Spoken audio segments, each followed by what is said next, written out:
Mag-start ka ng rent-a-car business. Sa kontrata, kapag nawala yung kotse, dodoblehin nila yung cost ng kotse.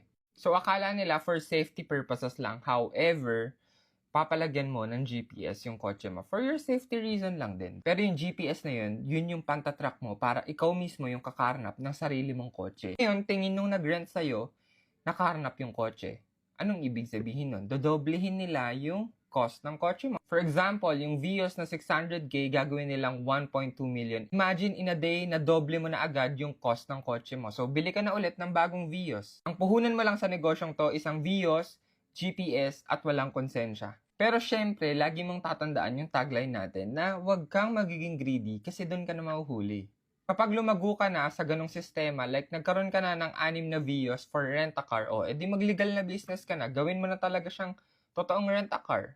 O diba, gawin mo lang stepping stone yung illegal para mag-scale up sa legal na negosyo. Kung sinisimulan mo na, edi sana ganito nakalago yung rent-a-car business mo.